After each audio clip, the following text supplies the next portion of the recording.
to New Rockstars. I'm Jessica Clemons, and this is a breakdown for Invincible Season 3, Episode 6, titled All I Can Say Is I'm Sorry. And man, yeah, that's all you can say with this episode. It messed me up, it messed up Brandon, it messed up all of us, and I love these discussions and superhero projects, but it doesn't make it any less painful watching the downward spiral of a villain origin story like this one. I think this is the saddest episode of Invincible yet, at least for me. So let's get into it scene by scene, crying as we find all those little details and comic references you might have missed. But before we get into it, make sure you check out nerdriot.shop, where you can always find the latest and greatest in new Rockstars merch. Right now, you can grab something from our line of merch featuring the Fantastic Four, not Fantastic 2, not 3, but 4. Or maybe you can get the Galactus and his Herald, the Silver Surfer. Or feel free to check out something from one of our other mini fandoms that we cover. Support the channel and check out nerdriot.shop. Okay, let's get into it. We open the episode with Scott Duvall, voiced by Aaron Paul, of course, and his sister Jessica meeting in a park discussing their rough childhood. We also see that Jessica's daughter, Gretchen, is there. She asks her uncle to show off his really cool powers, and it makes a little spark, saying that's all he can do. But really, is it? This is Powerplex from the comics, and he's first introduced in Invincible issue number 59. Interestingly enough, we don't really see his backstory or origin in the comics. It's just implied his sister died in the fight with Omni-Man and Mark. And I love that we connect them to the mother and daughter who died in the building in episode 8. But I mean, again, this is a very sad story. Pretty sure this is the same community park we saw Oliver skateboarding at with his friends that one night in the previous episode. It's the same water fountain and playground. All hell is about to break loose, and it does, and we learn that we're in the past. This is the day that Mark and Nolan's fight in Chicago happened. In the finale, you can see Mark fly up to the building about to fall after he crashes into the city. We see Mark try to save Jessica and Gretchen, but he's unable to stop the collapse, and he's left holding Jessica's severed arm. And it's also like, why would I want to revisit this? They're making us revisit this. Now we're seeing things from Scott's perspective. This is very similar to Batman vs Superman, when we see Bruce Wayne's perspective of the Zod and Superman fight from Man of Steel and how all the destruction looks from the street level. In the aftermath, Scott chases down District Attorney Barnett. He gets a stack of files and a petition that he and his wife have been working on. It has like over 3,000 signatures. And when he drops the folder, you can see a picture of Invincible in the blue and black suit, so we know we're already back to the present day. Scott wants something to be done about Invincible and Omni-Man's fight in Chicago, an investigation with a trial and charges regarding the thousands of people who were killed. And also, justifiably, that makes sense. Barnett points out that Invincible was saving the planet from an alien threat, but I'm sure, like many other people, he's suspicious of Mark and Nolan's family's connections. He sees Invincible as a murderer, and he wants justice, but Barnett says her hands are tied. You can hear the crackle of electricity start to come up when Scott's anger and frustration boils over here.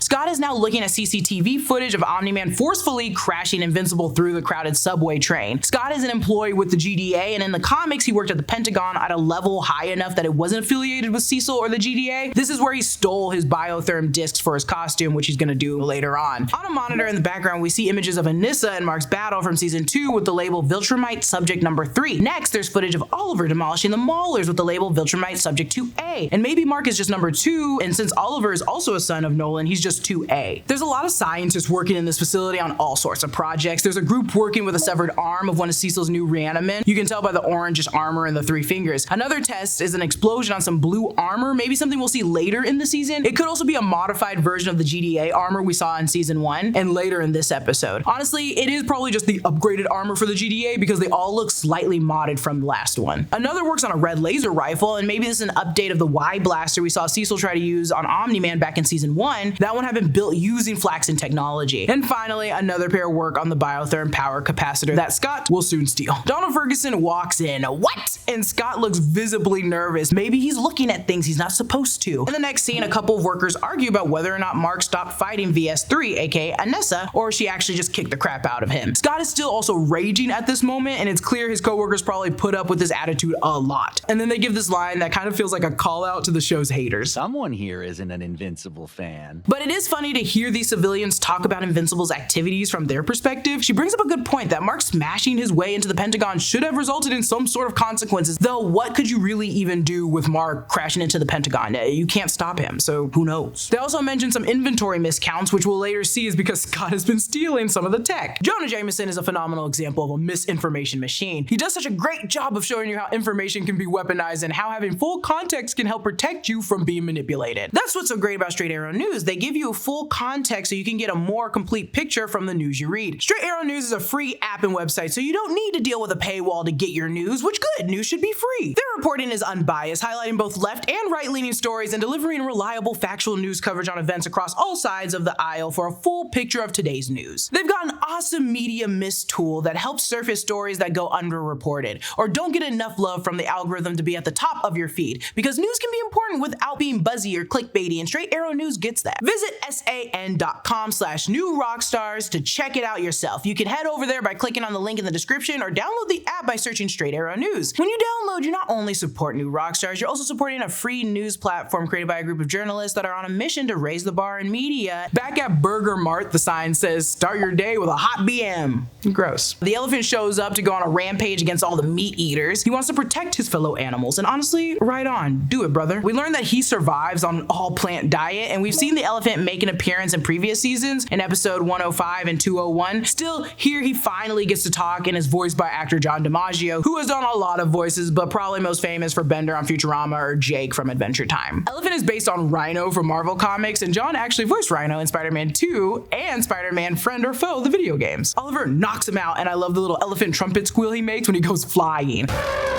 Eve and Mark try to give Oliver a little hero training, which we later learn that Nolan used the elephant to train Mark. And the poor elephant, he's just used for dummy practice. After training, the gang eats burgers, and Oliver wonders if the people of Earth could ever forgive Nolan for what he did. And does all the lives he saved offset the attempted conquering of Earth? Will he always be seen as bad, even if he's sorry? It's a very black and white question, but we know the show is all about shades of gray. Eve and Mark try to reason with Oliver to get him to see things from their perspective of the people of Earth. But Oliver sees Nolan as his father. He's only seen him do good and doesn't want to write him off like everyone else does. Oliver never saw the darker side of Nolan, but Mark has. So which one is the real dad? And this is all just a question that Mark is still struggling with. Scott is now wearing a costume, calling himself Powerplex, and he works on his speech that he wants to deliver to Invincible about making him pay for his actions. And I really do love his wife's support here. She's a true ride or die girl. He's got a map of Invincible sightings in the back. There's a photo of Mark walking with Titan from the last episode. And I like that he's been tracking literally everything from his old outfit to the new outfit. And I think 907 is him with the elephant that we just watched happen. Becky plugs the biotherm power capacitor discs into his back, and we saw them being tested at the CDA. She plugs in several, all the ones they have, and then she starts hitting him with a hammer. As we saw with the game he played with his niece at the beginning of the episode, he needs to absorb kinetic energy to generate his electrical abilities. The power surges through him, but he is still racked with sadness. And you can also tell by Becky's eye bags, they've been tired, either from Jack the baby or just operating on sadness and anger together alone for this long. Becky points out that she too is devastated by the death of Scott's sister and niece. It's dinner time and Paul makes spaghetti, and they talk about Oliver's training, Eve's schoolwork, and business of Invincible Incorporated. Paul tells a story about how reputation matters and brags about his strategy in real estate. However, later, when washing dishes with Debbie, he regrets even bringing it up in front of actual superheroes, and we've all been there, Paul, it's okay. Paul feels like he can't even relate to Mark and Oliver, and maybe he just doesn't belong. And Debbie reassures him, and as they go to kiss, Oliver, the perv, is there, watching, sitting. This little kid is a little pervert. He's been listening behind doors, and he's been sneaking, watching people kiss. Fun little detail, in the back where the orchid is where Oliver had his session in the first episode of this season with April Houseman. And if you notice, the Korean wedding ducks are no longer there. So our girl has officially moved on. God, I hope, please,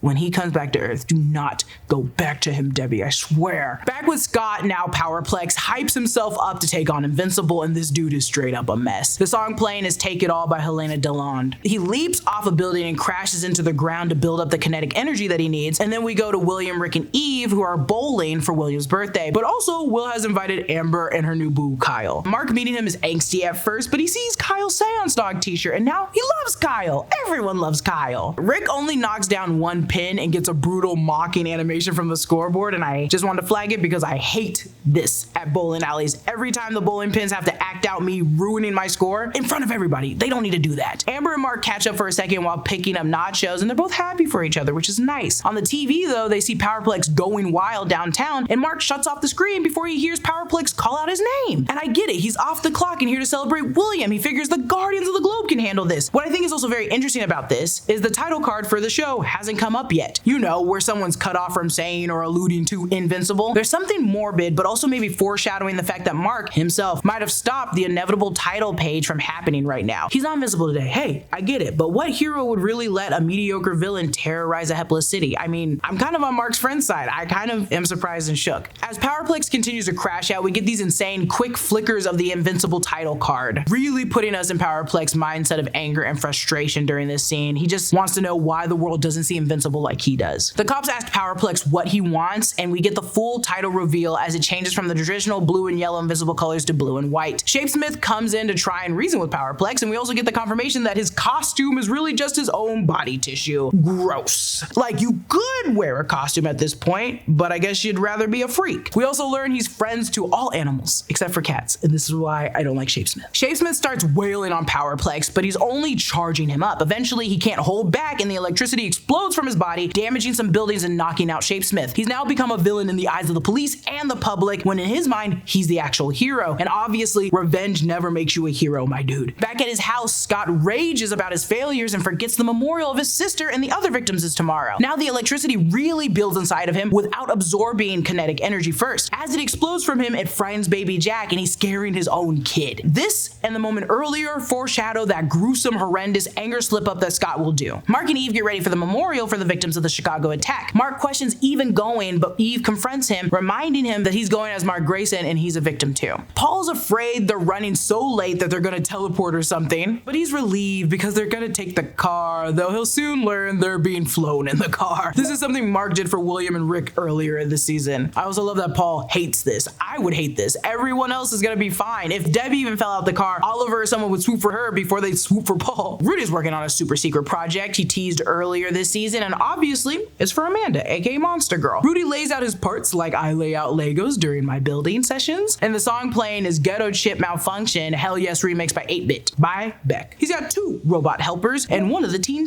mugs. And I assume this is from Rex's storage box we last saw last episode. He unveils his surprise to Amanda, and she's right to be skeptical. It's an advanced genomic engine, aka a belt, to help keep Amanda from de-aging when becoming Monster Girl. Also, the belt has a little M on it, the design for Monster Girl.